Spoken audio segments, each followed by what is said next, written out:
Hey guys, it's Kevin, and I am here at the Ship Hero Insider Summit, and I am going to be joined by one of the legends in 3PL here. Oh yeah. Yeah, Jeff Kaiden, President and CEO of Capacity, and he was just on the stage with Aaron Rubin, and they were talking about expanding into multiple facilities and just about Jeff's journey too in the 3PL space, which we've talked about before on the podcast. We've had him on before, and now we're welcoming back here at the Insider Summit. So, Jeff, how's everything going?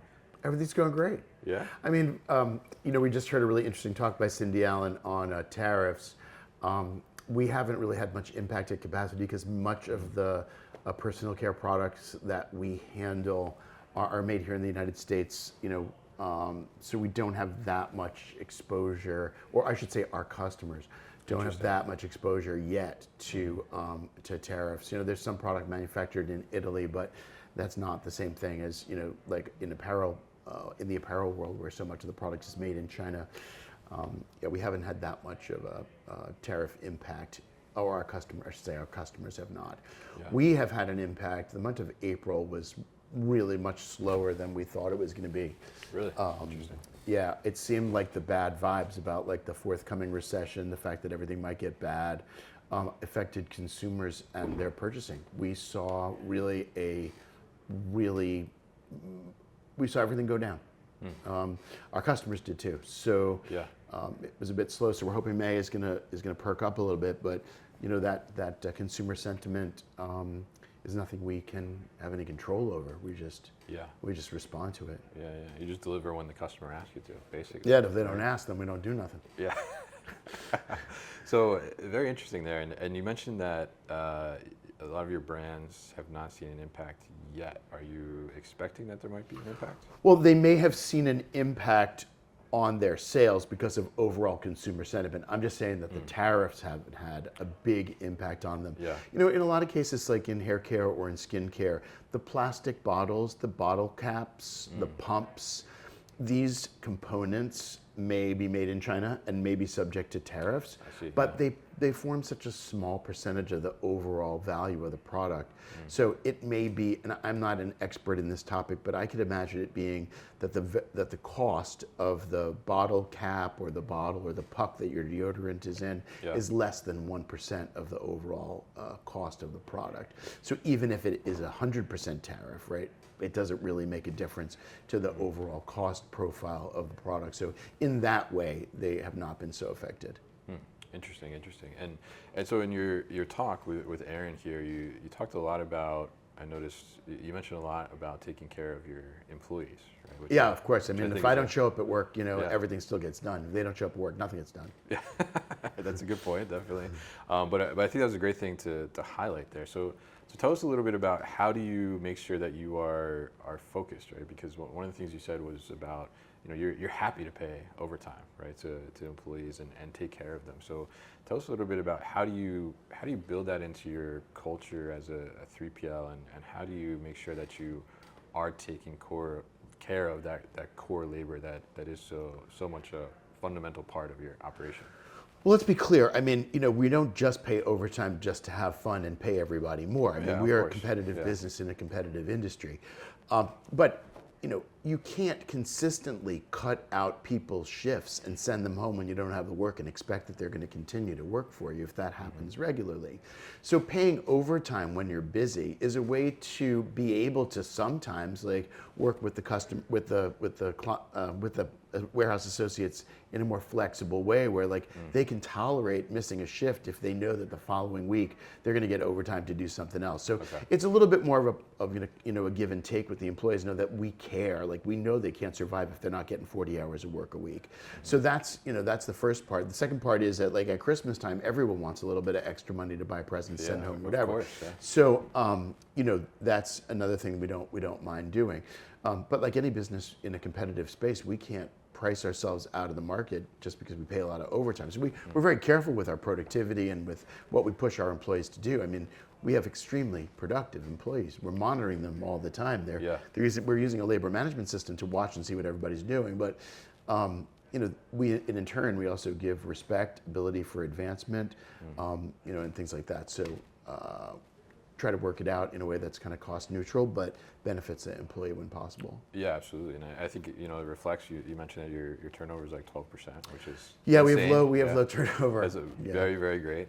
So I mean, I think that's reflected in that number, and just, I've been to the operation before, obviously, and I could see everybody cares about what they're doing. I think that's really, really important. So now we're here, and we're amongst, I don't know, 100 3PL owners, about something like that.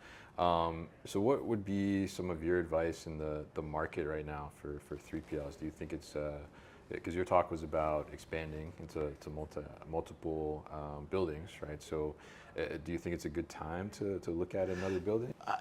For example, in Los Angeles, we just had to renew our lease last year. It was a terrible time. Yeah. It was an incredible amount of money, and I'm just like, I don't think I want to do any more business in Los Angeles at $16 a square foot. Like, it just seems like a crazy thing to do. Furthermore, like I said last month, like the volumes dropped out. So, I think that it seems like a tough time actually to expand, and also because folks who are impacted even more than we are, people who are in apparel and other toys and other categories that are largely made in China, are going to see volumes drop, and they're hedging their bets by signing new customers in other areas. Prices are coming down. I mean, we won't race to the bottom, as we were talking about out there. Yeah. But prices are coming down, and we won't, we can't abandon our mission, which is to be able to pay our teammates and provide a great service.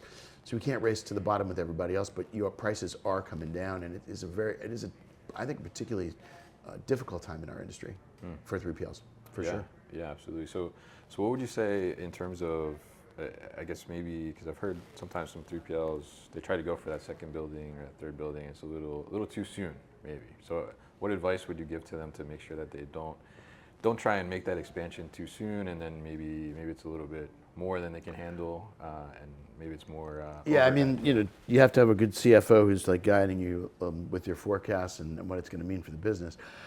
As I was saying to the crowd outside, what does full mean? To my industrial engineers, they're like 85% means we're full. Yeah. I'm like, no way, 120%, then we're full. Put the stuff in the aisles. Keep it moving, guys. Yeah. And it's only when you have a new customer that's going to take up a significant percentage of the building, or your deal closing has been excellent and you are on a roll, you're offering a special product that's seeing some traction in the marketplace.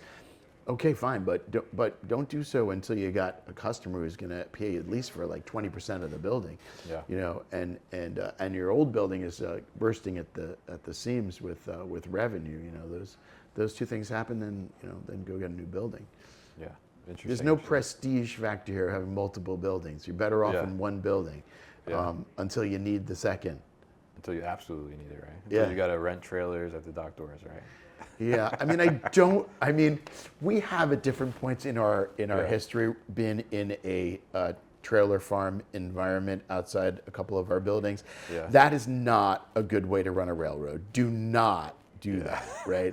We did that, like things get lost, and junk in trailers is just like in your house. Like if you've got junky furniture and old, like your Little League uniform from when you were 10 years old and it's sitting in your closet, it's like, get rid of it, you're not going to keep this stuff forever.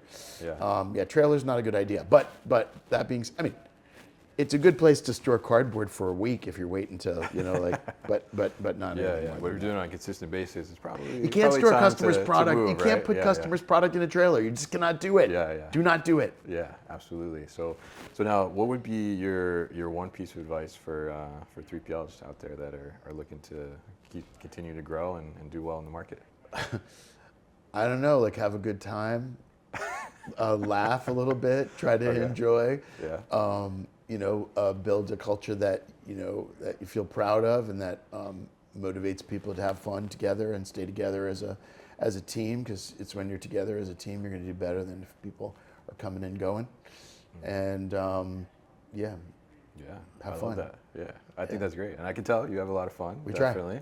try. And we're here at the summit. So just tell us your thoughts about the summit. I think it's great. I mean, I am used to being on the receiving end of advice, right? I'm the audience member who's like looking up at the folks who are talking and saying, Yeah. oh, like that guy who's the CEO of a public company is telling me something I need to know. In this time, like the fact that someone is interested, maybe partially interested in what I have to say, just shows that the audience is a little bit more maybe younger and more exciting and more dynamic and coming out. So it's really great to meet the people who are here. And see their interest in the different areas that they work in, and then also they're making a big choice by buying software. Yeah. I mean, this is I think you may know we have our own. We Yeah. have 30 developers of our own. We do a lot of our own programming and functionality enhancement and stuff. It's just how our business works. But I mean, these people are choosing to work with a company that cares about productivity, that has its own like sort of built-in LMS, cares about things like using lighted pick methodologies. So they are, they're serious about their business, Yeah. and to it's sort of an honor to be chosen to give a couple words of wisdom. But they're really, it's fun to be with those people, and this is a great forum. Aaron is of course a social media superstar. Yeah, he and is. I made one post when Aaron came to visit at our facility. I wanted to show him some of our automation, and the one post with the picture of me and Aaron got like 5 times the number of views that it would have gotten if it was me and you, Kevin.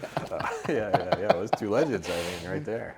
So very interesting, and really appreciate you taking some time to talk to me as well. And loved your talk as well. I think it was great to get you up there on stage and You got it. hear your insights. Yeah. Thank you. All right.